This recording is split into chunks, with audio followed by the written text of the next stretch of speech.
Joining me now is Middle East correspondent for the Jewish News Syndicate and co-host of the podcast Jerusalem Minute, Josh Hasten. Thank you, Josh, for being here. We appreciate you. Netanyahu spoke to reporters before taking off for Washington. We've been listening to his words. Let's take a listen here. We'll talk on the other side.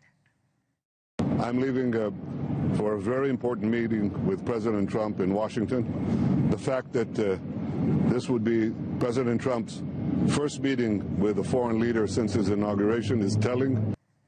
All right, so what do you think Netanyahu meant when he said this meeting is telling? Yeah, absolutely. It's not by coincidence that the leader of the state of Israel is the first foreign leader to meet with President Trump just 2 weeks after he was inaugurated in Washington.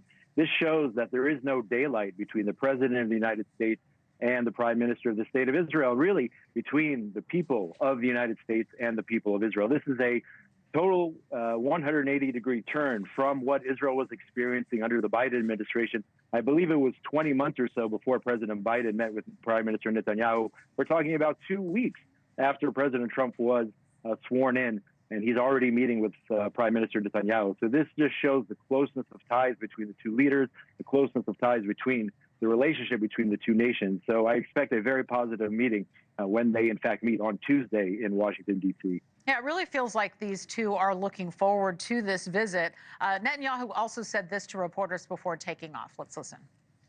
The decisions we made in the war have already changed the face of the Middle East. Our decisions and the courage of our soldiers have redrawn the map. But I believe that working closely with President Trump, we can redraw it even further and for the better. Yeah, the war in Israel has already changed so much in the Middle East. So what could redrawing the map even further look like, to his point? Yeah, absolutely. Of course, number one, Gaza, what the situation there is going to be, and that remains to be seen as we head towards phase 2 of the ceasefire. In addition, and perhaps some of the bigger issues, even bigger than Gaza, are, number one, the situation with Iran. Iran is striving for nuclear weapons. They're the head of the octopus and must be dealt with. Israel has said time and time again it would go at it alone. And I think now with a very good friend of the White House, Israel will get the support it needs from the Trump administration in order to take out Iran's nuclear arsenal if we get to that point. At the same time, President Trump certainly wants to be a part of furthering the Abraham Accords, specifically when it comes to normalization between Israel and Saudi Arabia. I think that would be the crown jewel in the Abraham Accords. Of course, Israel already, under President Trump's first administration, achieving normalization peace deals with the United Arab Emirates, Bahrain, Morocco, and other countries. So about a very different Middle East than what was the reality, unfortunately, after the Hamas massacre on October the 7th, the fall of the Syrian regime, decimated Hezbollah, decimated Hamas, and unbelievably, Israel has come out very, very strong, despite the attempts by the Iranian proxies throughout the Middle East to do grave harm to the state of Israel. We're stronger now than we were a year and a half ago, even with all the terrible things that have happened. You know, negotiations for phase 2 of the ceasefire in Gaza will begin tomorrow. So what can Trump and Netanyahu do to make sure those talks go smoothly? A lot of people have different opinions on how this is going to go down. What do you think?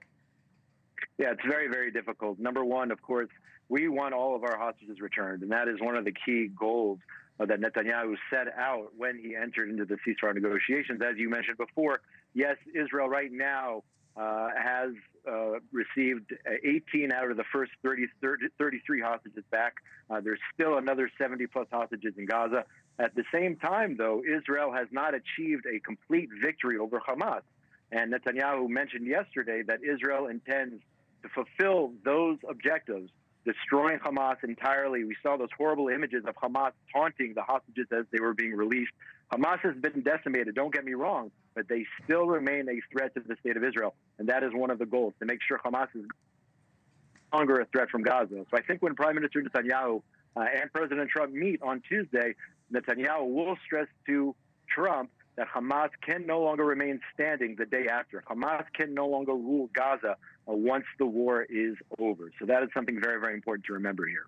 All right, we'll take that in mind as we move forward. Middle East correspondent for the Jewish News Syndicate and co-host of the podcast Jerusalem Minute. We'll have to check that out. Josh Hasten, thank you so much for joining us today. Appreciate it. Thanks so much.